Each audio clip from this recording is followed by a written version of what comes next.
Here with Quest Trust Company. So I'm real excited you guys are all joining us today for our Self-Directed Saturday. We have a really unique speaker coming up. Just wanted to remind everybody about some of the things we have going on at Quest and who Quest really is before we dive into the topic on today's thing. So without any further ado, I'm going to just jump right on into everything. Bam. Yeah. I love it when the PowerPoint doesn't work. It's always fun. Haha. Sorry, guys.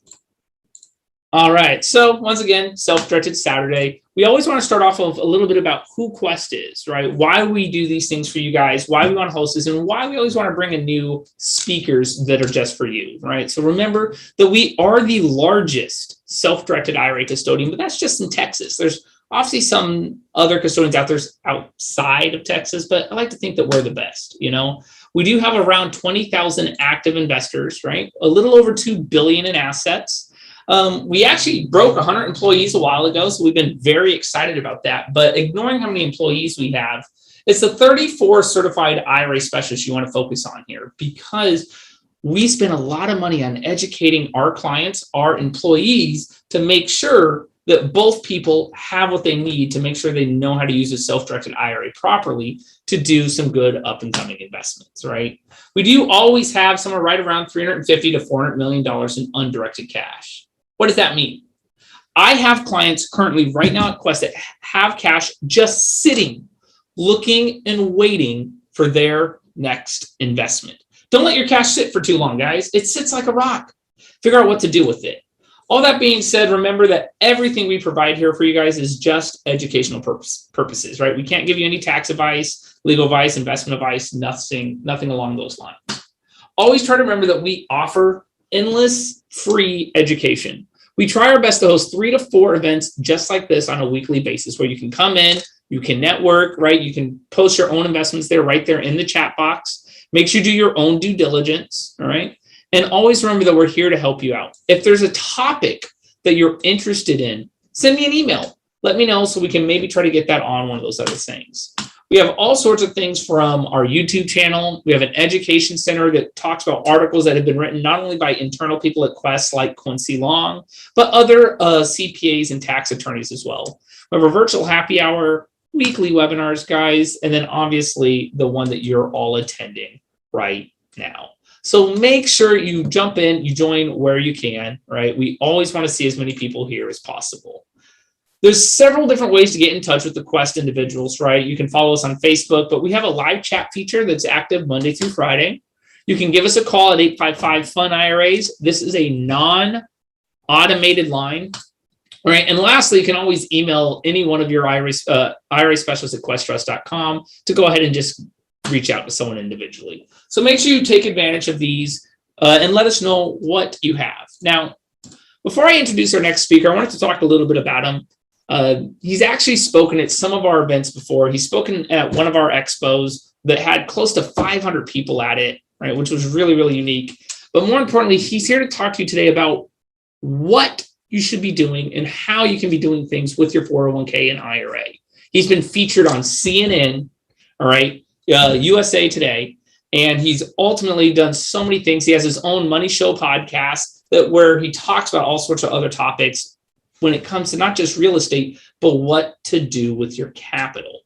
The number one question I always get from my clients, well, Derek, I have money now sitting with you. I moved over to that 401k. I transferred in that IRA. What do I do? What do I invest in? And so our guest speaker today is going to be going over all of that. So Chris, are you with me? Sure am. Awesome. Hey, Chris, how you doing? Just fantastic. So I'm going to kind of let you take it away. Myself, and we have a moderator by the name of Ingrid. She's going to be here in the background. All right. But we're here live. So I'm going to kind of let you take the floor. Great. Yeah. Appreciate you guys having me on again. You know, it's always a pleasure to be able to teach you guys and everybody else on. I mean, welcome. It's a Saturday midday, morning, afternoon, whatever it is for you right now. But holy cow. I mean, talk about commitment, you know, showing up here on a Saturday when you could be doing honey-do lists and other things right now. So absolutely appreciate you guys being on. And again, like, one of the things I really respect about you guys with Quest Trust is that you guys actually do educate. Like, you really try to offer a lot of added value that I know a lot of other companies and there's lots of great companies out there, but you guys really try to go above and beyond and go that extra mile for your clients. So I really appreciate that. No, yeah. And we appreciate you being on here, Chris. So the floor is yours. Take it away. And if anyone out there has questions, leverage the chat box, right? Like I said, we have moderators there purposely to answer your questions. Absolutely. I know there's a bunch of you on and only one person. Dan, you answer, you're from San Jose, but nobody answered where everybody else is from. So feel free to use the chat, be active here. And really, this is probably gonna be less big content type of, like I did last time. I did a lot more content last time. Oh, you got you from Alaska. All right. But this time around, it's going to be really short and to the point. It's going to be pretty brief because, I get asked this question as well. Like so many people will say, okay, what do I do with this IRA? Or, do I keep it? Do I cash it out? And if I keep it, I self-direct it. Now what? Where does it go? And so that's the kind of thing I want to talk about today. So I'm going to share my screen here and get my, tiny little slideshow. This is probably one of the shortest slideshows I've ever had. So, all right, let's make sure this is working. Oh, it's going super slow right now. You can thank Zoom. There we go.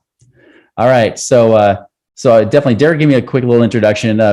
My tag, I guess you could say my little tag that I get labeled as being an anti-financial advisor, right? So I'm not the typical guy that's going to say, hey, throw all your money in mutual funds and stocks. I'm actually kind of against that. I used to be the traditional financial advisor about 20 years ago. And then this time around, I'd say about 2006 is when I kind of drank, really just converted away, from the traditional mainstream financial advice, right? Which is not good advice. The truth is not many people are becoming financially free. So, oh my goodness, this thing is going crazy. So hold on, we're going to bring it back. Hopefully. I don't know what's going on here.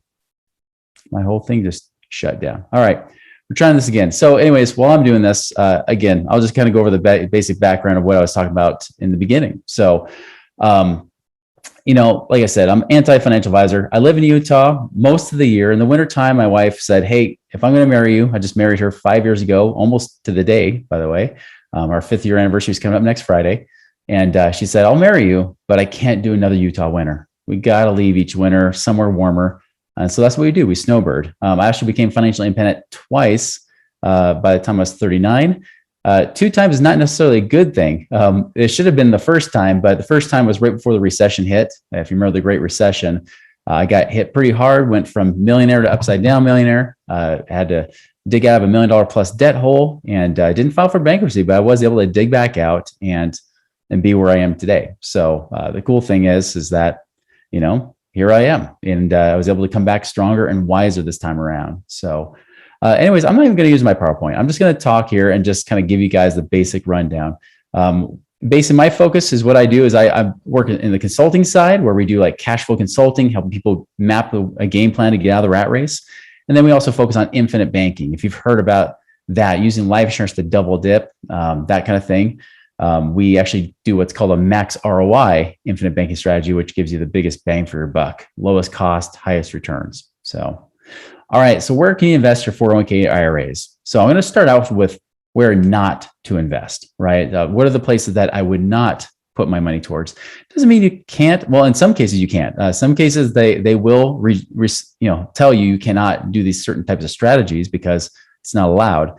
But some of these are just things I would suggest not doing, for various reasons. Places not to invest. So I'm going to start with the basic stuff like, stock options, right? Dealing with options trading strategies, a lot of options trading strategies. And I realized this like back in the mid 2000s when I was a stock coach, right? I was teaching people how to trade stocks and options. And whenever somebody came with their self-directed IRA, they said, all right, I'm ready to do these fancy little options strategies. And we're like, you can't do it. Sorry. You can do some, but they tend to want you to do more just stocks, stock trading. That's it. Just simple long and short trades, nothing crazy, especially with put options and things like that.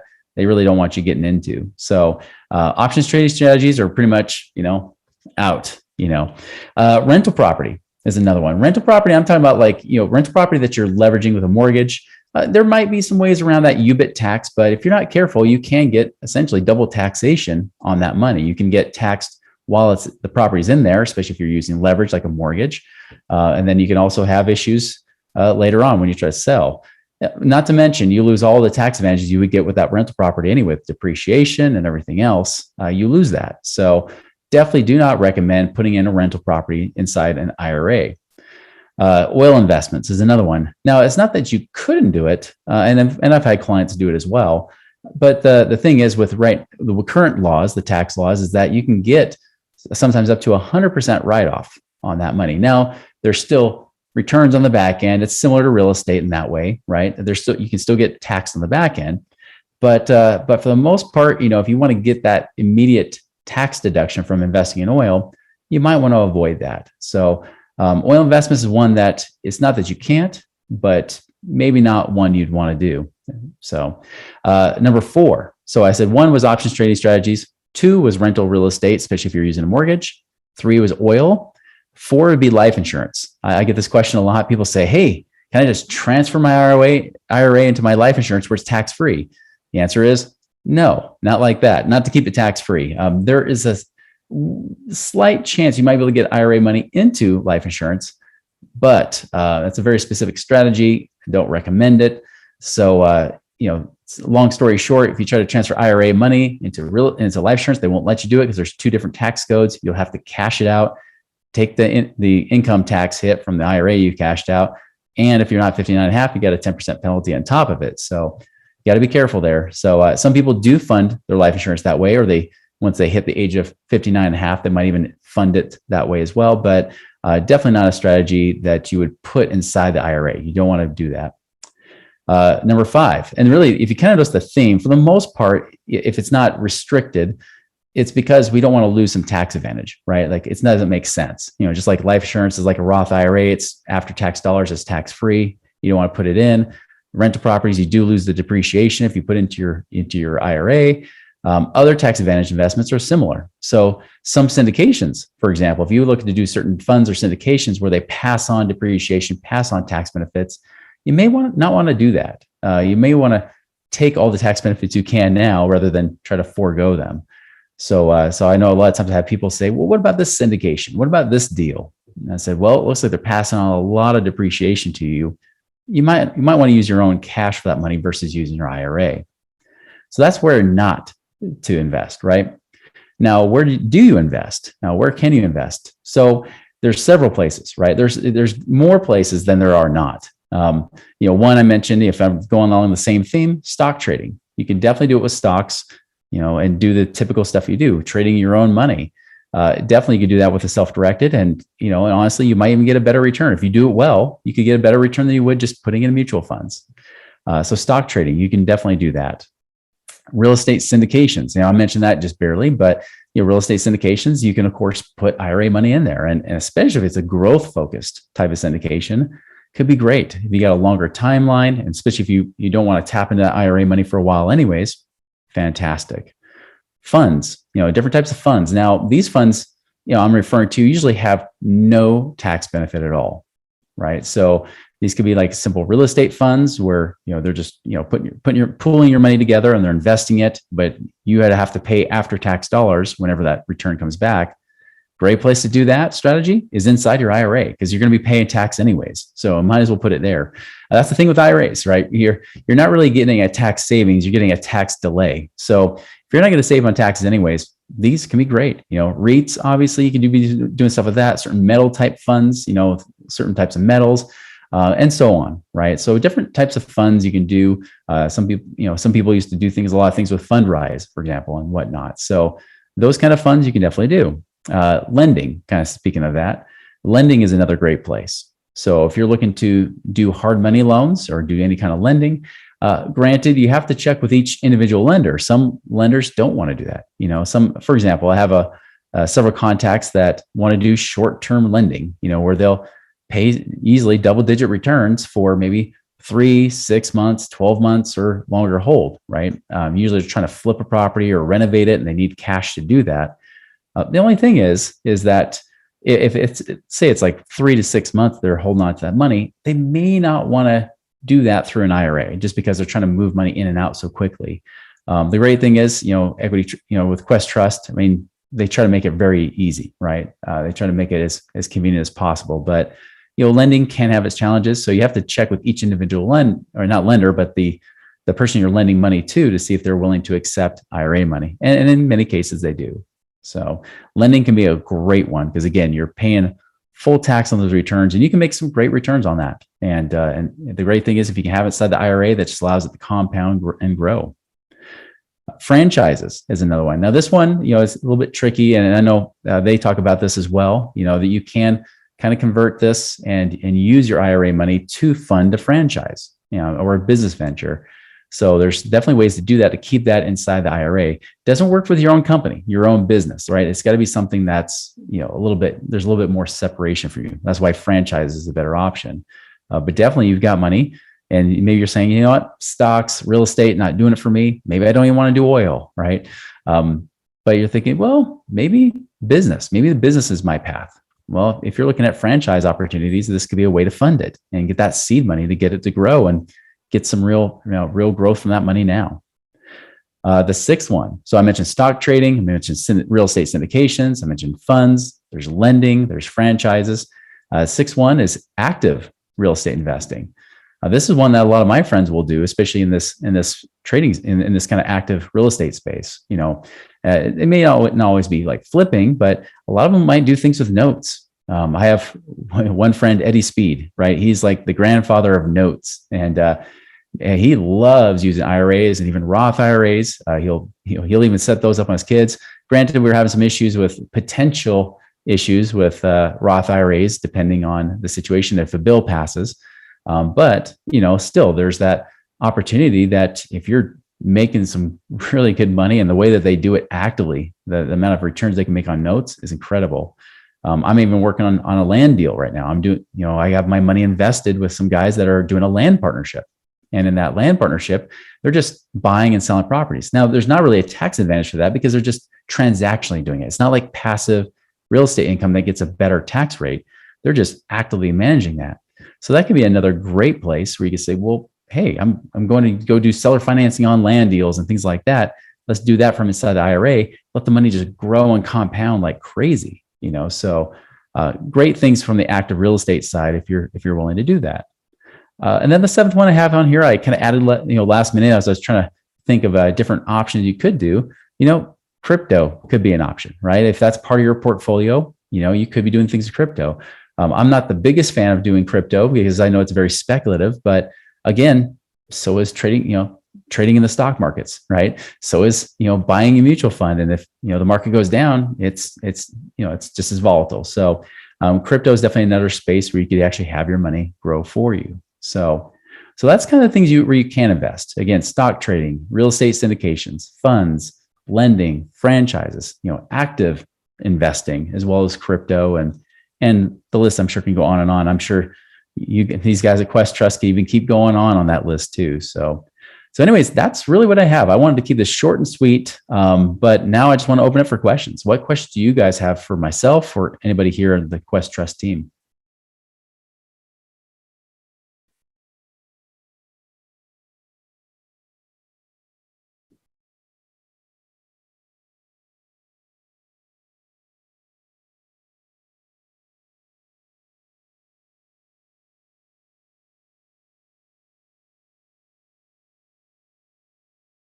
I see a question on here about how about land farming and grazing or cattle? I guess it depends on the context of that. Is that one from Daphne? Is that correct? I don't know. You might have to open up the chat here and kind of clarify on what that is. If it's just buying land and holding it, I see no issue with that at all.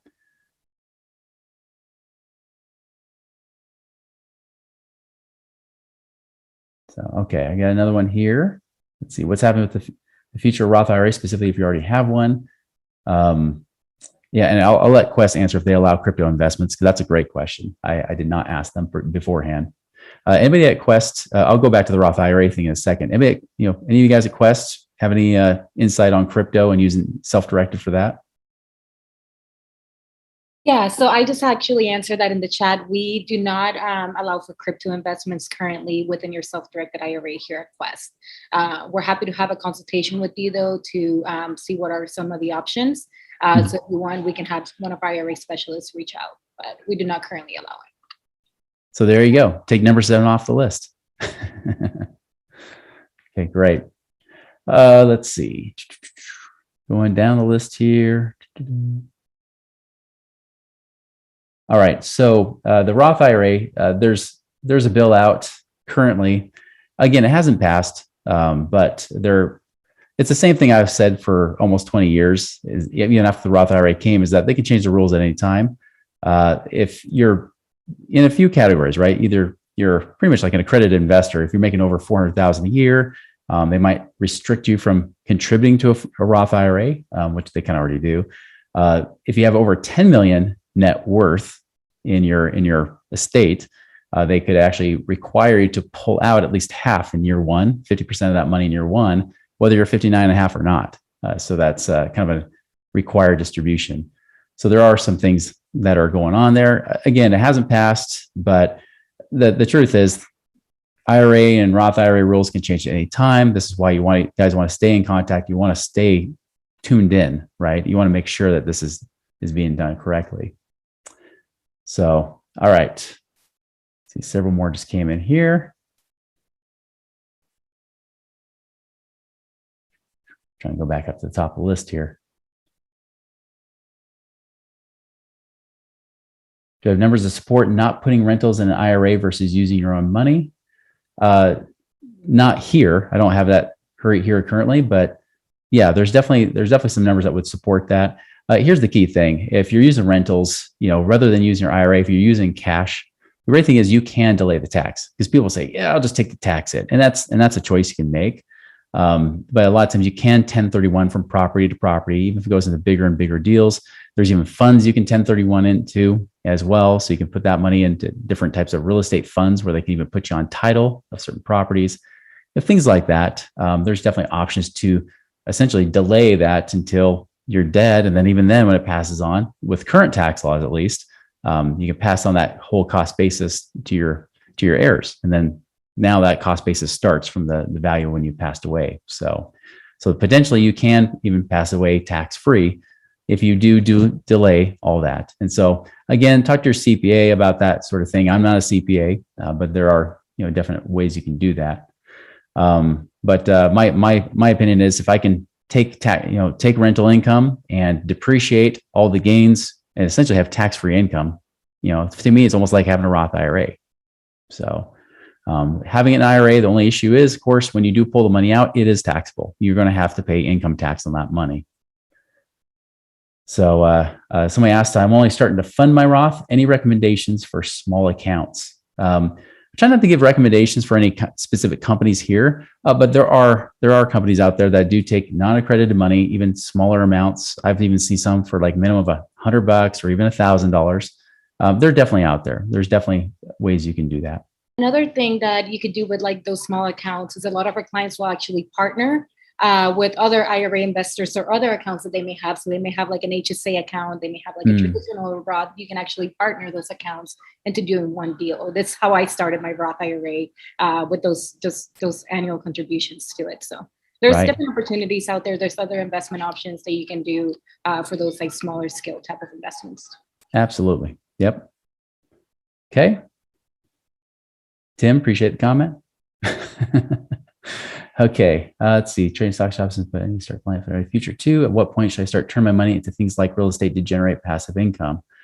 William, that's great. I'm glad you're awesome at trading stock options. Most people are not. I'll tell you, even the people I trained to do stock trading and option trading and everything else, it's tough. It's I would say small percentage. Even if you give them the best strategy and just say, just do this and it works, still emotions get in the way. And usually if you're making at least 15 to 20% a year consistently, even in the bad years, not in the up years, but even the bad years, you're definitely the top echelon of traders for sure. Because I'll tell you, if George Soros can barely even average 25% a year, it says something.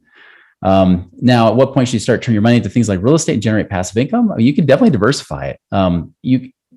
There's nothing wrong with having that seed money for trading stock options. Funny enough, I actually had a client that hired me that sold people on how to teach people how to trade options. He was an options trader selling that program of teaching people how to do it. He actually, one of the reasons he hired me is because he said the same thing. He's like, well, I need passive income. I don't like having to babysit my options here.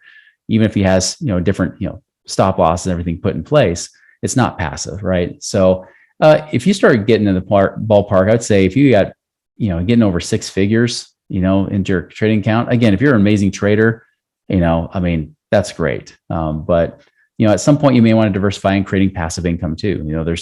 I will tell you that from my perspective, having multiple streams of income coming in is a very wise thing to do, whether you're a stock trader or not. You should have multiple streams of passive income just to ensure that you're protected. Because if you have a job and you lose it, it's always good to know that you work because you want to, not because you have to, right? And if something like that happens, you've got a kind of a bigger umbrella than most people have, a bigger parachute, I should say. So, definitely mention that you own farmland at a Roth and purchase cattle from a Roth, and any suggestion on how to manage farmland. Honestly, I don't know, Ingrid, if you guys have anything on that necessarily. Managing farmland, I've got ranchers, but they don't usually hold that kind of stuff in Roths or in IRAs. That's more simple ownership, real estate ownership. So I don't have a whole lot of experience using that with a Roth. So, okay. So there's stable coin. Okay. You invest with a Roth in gold and silver. Well, if there's funds, easier than that. I wouldn't see why you would try to invest with a Roth using like physical gold and silver for the most part. I just hold that on hand because it's not really IRS reported. So, and that's one of the things we actually, we used to be able to hold precious metals in the self-directed IRA to your request, but one of the things is whenever you're holding metals like silver or gold, you actually can hold them yourself, right? So that's going to be a prohibited transaction. And then you have to pay for a secondary depository to be able to hold those precious metals for you. So it doesn't really make that much sense. We thought it was like administratively infeasible to hold that in your IRA, because not only do you have to pay the custodian fees, like pay the self-directed IRA custodian to be able to hold that asset, but you also have to pay for those depository fees, which can add up. And we like to think a lot of our clients were getting charged a lot of fees by just holding that asset. So, that's something that, like you mentioned, may make more sense if you held it personally instead of within one of the retirement accounts. So we did used to hold it. It was about a few years ago that we just decided not to, because again, like I mentioned, you did have to pay additional fees to have somebody else store that precious metal for you. So. Yeah, I agree. That's like, and when I was mentioning metals, I was mentioning that in the category of funds. So like ETFs, right? Like those kind of things, like that's simpler, but the physical stuff, it doesn't really make a whole lot of sense, but appreciate you chiming in on that. At 65, using my Roth, what are the best investments? Honestly, it really depends on what you want to invest in. That's the big thing I try to offer my clients, is saying, well, there's lots of things you can be investing in. And we already mentioned a ton of them, right? What are the best investments at 65? Well, personally, I would say the best investments are the ones that preserve your money first. And then two, they generate income, especially if you're looking for income now, those would be the best investments, right? So if you're like, for example, if you have your Roth and you're saying, hey, I want to invest this, but it's a 10-year hold, maybe it's into a syndication, or a fund where they hold it for 10 years, maybe you get paid very little to none, but you need cash now, or you want cash flow or income coming from it now, you might want to do a different type of investment. You might want to do one that has some sort of regular returns, whether it's quarterly payments, whether they're paying you on a monthly basis. But those ones might be the better ones, at least to kind of get a quicker return if you're going to pull out cash sooner. If you're at 65, you're saying, I honestly don't need the money, lock it away. Well, then you can do a longer term investment with that. So it just really depends on, one, really what you're wanting to do with it, your purpose, and then two, really just based on what you want to invest in too, what you feel comfortable investing in. I love real estate. I do a lot of real estate and variations of it, but again, you can invest in several things. So, okay, can you please explain UBIT if I invest self-directed IRA into a syndication? Generally, I mean, it's possible. It doesn't always have UBIT in a syndication. Ingrid, do you guys have any examples of clients you've had where there's been UBIT on a syndication that you've seen? Yeah, so the UBIT is it's experienced in an IRA or happens in an IRA if there's going to be any debt leverage. So if there's any debt leverage portion in that investment, there your IRA may be subject to UBIT at that point. I would always say we do have a class on UBIT. UBIT is a very extensive topic. It takes about an hour to even explain that in our consultations, to be honest. So what I can do is I can share an article with you. I also have a class that Nathan or Quincy did on UBIT specifically. There are some cases in which your IRA may experience that taxation, right? It's whenever you're running a business, owning personal property like a mobile home or something like that, and debt leverage property. So those scenarios are scenarios that would encourage some of that taxation within the IRA. And then, it may be something that would happen in the syndication, but you also kind of have to outweigh the pros and the cons for that investment. Is the UBIT really going to hurt that investment that much, or are you going to get higher returns? And is it worth it to be able to have that investment still within your IRA, even though you may have UBIT taxes? So we always encourage you to consult with the CPA to kind of just outweigh what some of those like benefits or cons would be for doing an investment that may encounter UBIT. But like I mentioned, I'm happy to send an article, and I'm happy to do a separate consultation outside of this class to go over more of like the specifics of UBIT as well. Yeah, most syndications I've ever dealt with, UBIT's never been an issue, just because it's more of an equity position. So, and the investors are being more used that way. While we're talking about this too, money and land, arts and collectibles. For you guys at Quest, do you guys allow that? So the IRS specifically says that there are two investments that you cannot do with the IRA. One of those is life insurance contracts. The second one is art collectibles. So anything that you can't really put a value to it, it's going to be worth something to, let's say if it's an antique or something like that, or a piece of art. It may not, that's the two different investment categories that the IRS specifically says that you cannot invest in with a retirement account. And that's all they list. Everything else outside of that, you're able to, but if it's something like a rug, like a piece of art, they actually mention alcoholic beverage collections, anything that could be considered like an antique or something that you can't really put that hard value to, you can't have that in the IRA. My baseball cards, dang it. No, you cannot. No. Personal investment. I got rid of those. Those were not a good investment. So, and money and land, I mean, that's kind of similar, even like with mineral rights and things like that. You can definitely do those kind of things. But definitely stay away from the collectibles, at least from IRA purposes. So using your self-directed IRA as a note to your LLC, buying the rental real estate. So title is owned outside the IRA. Your rental LLC pays interest to your self-directed IRA. What was the question? Is it, I'm trying to reread it again. Loaning money from your self-directed IRA to an LLC that you personally? Yeah, it says using your IRA as a note to your LLC, buying the rental real estate. So title is owned outside the IRA. Obviously, it's owned the LLC, but your rental LLC pays interest to your self-directed IRA. So this will be when prohibited transactions come into place, right? So there are certain people and entities that your IRA cannot do business with. And those are going to be yourself, your spouse, and you're looking at any lineal ascendants or descendants.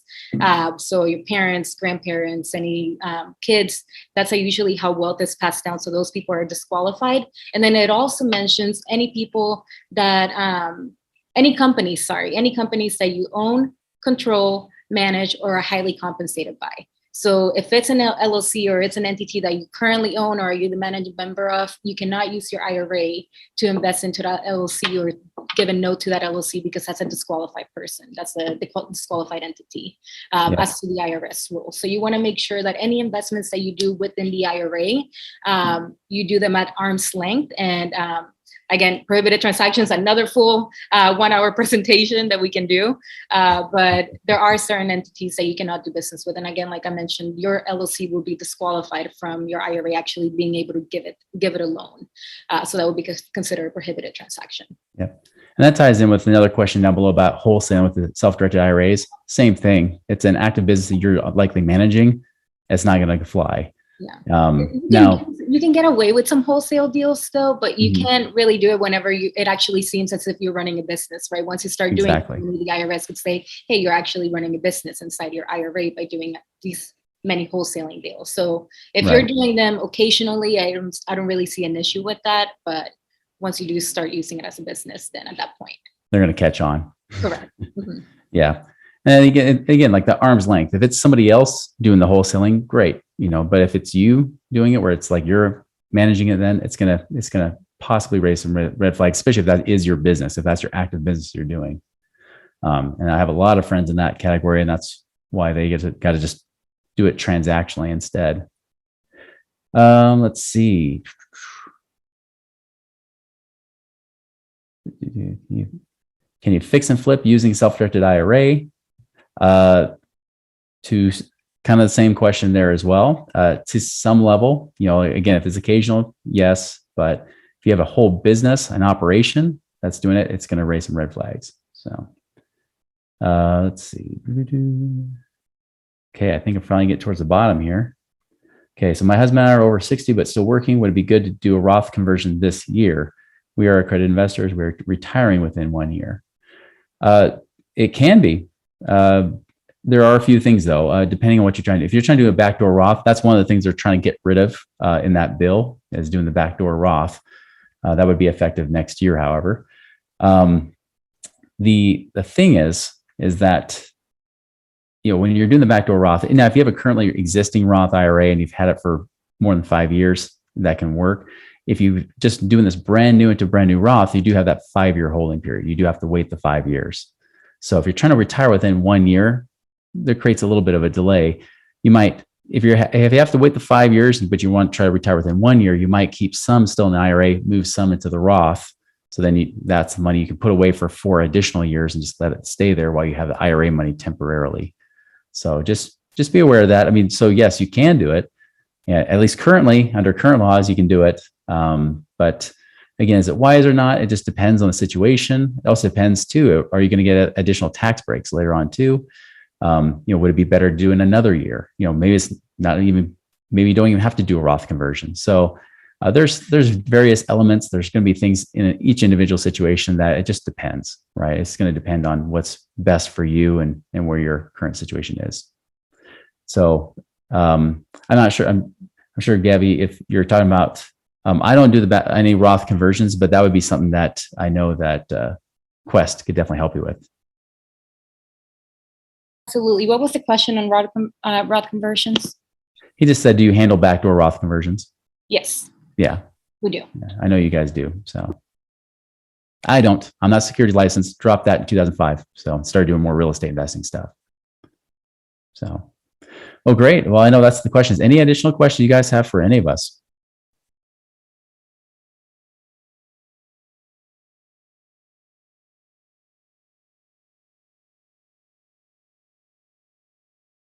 All right. Well, that's what I have for today. So appreciate you guys' questions.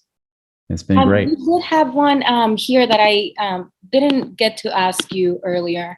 There was somebody wanting to ask about, like, if you do using your self-directed IRA as a loan or note to your LLC. Oh, okay. No, that's a prohibited transaction. Using that's your the one we mentioned, right? Okay. Yeah. It was in a different section, but same thing. Yep. I think I got them all. There's a lot of questions there. I appreciate you guys being interactive. It was great. And there was all great questions. Again, it's always case by case, right? With anything you guys are doing, that's why you have the support team here with Quest Trust. Because, I tell you, with a lot of IRA companies, you're lucky to get somebody on the phone, but to know that you have that kind of that help, that support, that's what you got. And so, Ingrid, just put the email in there for the IRA specialist at questtrust.com to answer all those questions you guys have. So again, appreciate your time, guys. And again, hope it was valuable and hope you enjoy your Saturday. Absolutely. Well, thank you so much for joining us today. I have gone ahead and shared the IRA specialist at questtrust.com email address if you guys have any additional questions. I know there were some questions here on like the UBIT, prohibited transactions, what investments you can hold with your IRA. This is why we're here at Quest. Chris today talked about some of the investment opportunities that are available. I always want to encourage you before you get into any transaction, and Quest is really big on due diligence, right? You want to make sure this is your your retirement money that you're investing in. So before you get into any investment, make sure that you are familiar with that transaction. Make sure that you invest in something that you know and understand. If you don't, we're always happy to talk to you and let you know what are some of those rules that go around that specific investment as well. So do your due diligence, guys. Chris, thank you so much for sharing some of those investment strategies that you're doing with your retirement account. And there's a lot of different opportunities available. So even if you have one of those smaller accounts, like was mentioned in the beginning, I started my Roth IRA with those 5,500 annual contributions. And I've actually done 3 investments with my Roth IRA already. And I started with it by actually partnering with other IRA investors as well. So partnering with other people who had Roth IRAs, HSAs, traditional IRAs. So there's a lot of different opportunities available for you. Definitely. All right, well, wonderful. Again, remember to email me at iraspecialist@questrust.com. If you do have any questions, we'll get back into the office on Monday and I'll be more than happy to answer those for you. And Chris, do you have your contact information that you can share with the audience as well? Yeah, you can just go to our website if you need to contact us, moneyripples.com. That's MONEYRIPPLES.com. And then, of course, as mentioned earlier, I even have a podcast, the Chris Miles Money Show, you can tune into as well. We have various topics on there as well, from mostly around alternative investing, ways to free up cash flow if you're trying to find money to invest, things like that we talk about in that show. Wonderful. So IRA questions, reach out to me, iraspecialist@questrust.com. For anything else, listen to some of Chris' podcasts and other educational opportunities that he has available, moneyripples.com. So thank you so much, Chris.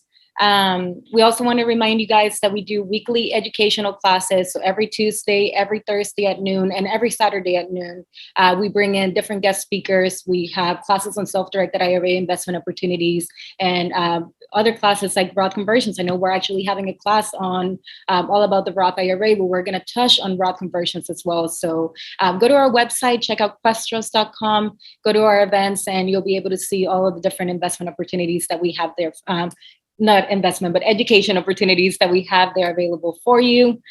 We even do some virtual happy hours, because I know right now with COVID, everything's so interesting, right? We're trying to do some in-person events, but then this Delta wave comes in, so we kind of have to start toning it down again.